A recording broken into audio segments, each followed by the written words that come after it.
Just in case any of you doubt, I'm not a politician, and I'm not going to become a politician. I'm an educationist, and I shall stay one, just in case there's any doubt in that space.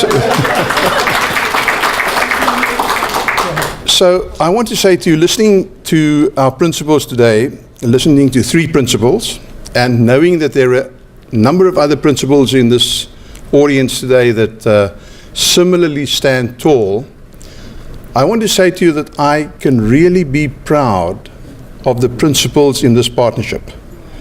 And I can be proud and humbled of that which is being achieved through this partnership.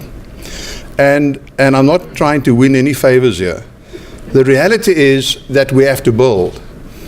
We have 1,500 schools in this province. About 1,200, I would say, can really benefit from such a partnership. At the moment in this province, we have 380, plus minus. So we've got a way to go. And if you listen to the principals this afternoon, speaking about what they're doing, speaking about how they're leading their schools, speaking about how they are becoming hope in their communities, we need to expand the number of partnerships that we have in schools in the Western Cape. So I want to say to the business leaders, please go out there and make that comment. Please try and solicit the kinds of support from business. And of course, not every business leader is a good partner to a principal. Not every principal responds favorably to such a partnership. Fact of the matter is, we have to make it work. And why I say that is simply because the Western Cape Education Department has a clear vision. And if we're talking about partnerships, and John made reference to that, we need to contextualize that within where we're going. Otherwise, we're pulling at tangents to one another, and we'll never get anywhere. That vision is clear. Quality education for every child, in every classroom, in every school in our province. And we must honestly say that's not the case.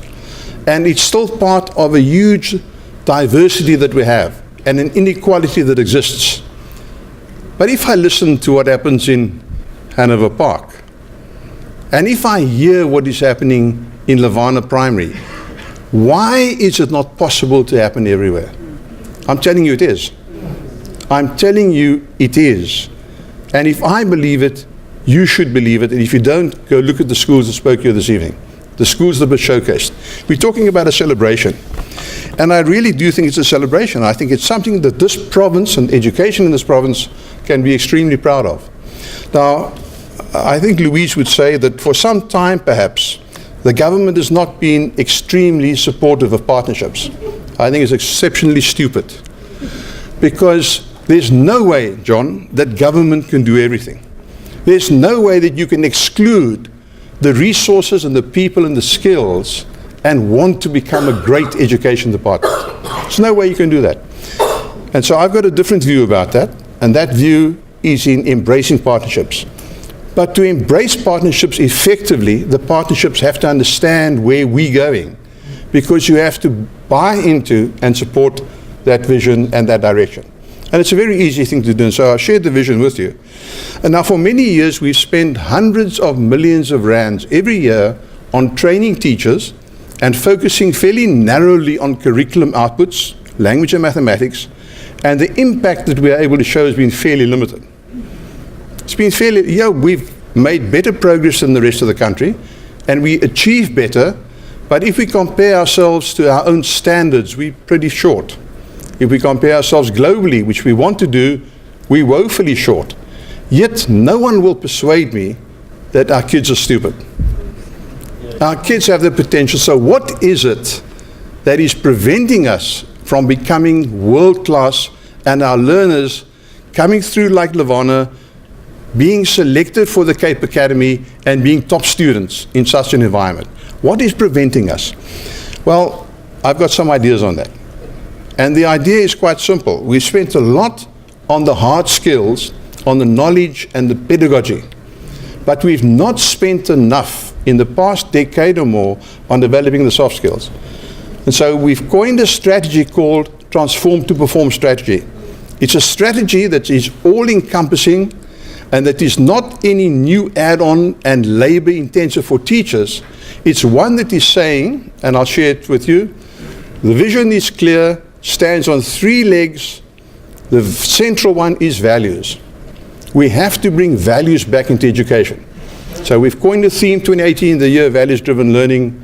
We have to have values, because if we live values in our schools, it'll start impacting on our school communities. And if we do that for 10 years consistently, it'll start impacting on our society in the Western Cape.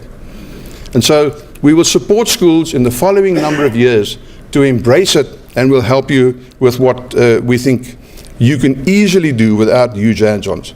The second pillar of that strategy is the learner. Our learners do not have hope. Our learners see society that is degrading.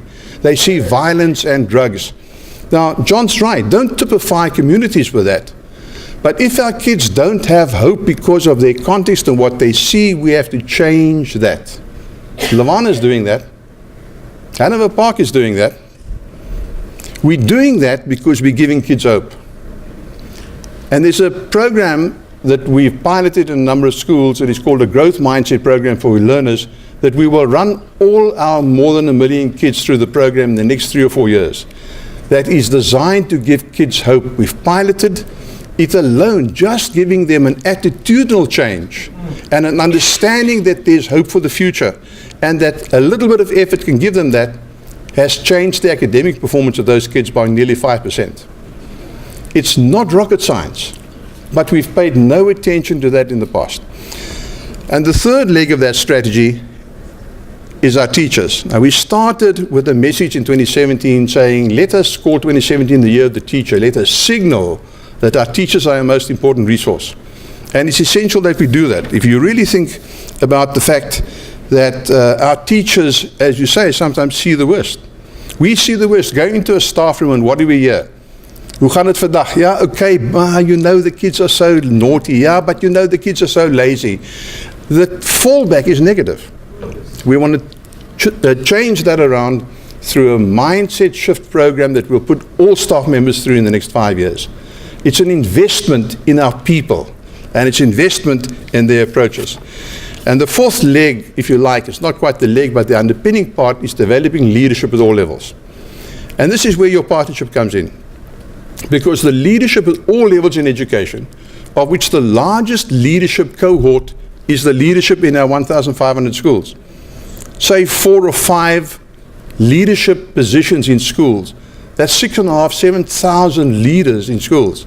If we can get them all to be great leaders, if we can get them all to be the leaders that are exemplified here this evening, can you imagine what that will do to education in this province?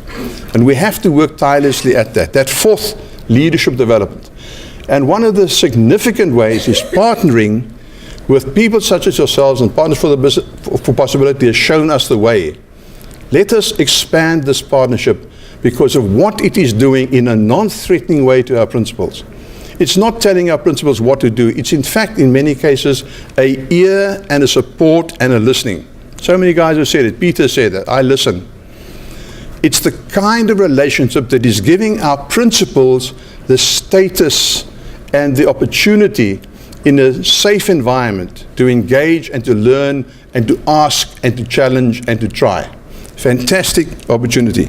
And that which I've seen in the 380 odd schools where this partnership has been, as exemplified this evening in the selection of the 3 schools, and in fact, as has been told in every one of these PFP celebrations over the last 2 or 3 years that I've attended, where schools, principals and their partners, their business partners, have come together, the story has been the same.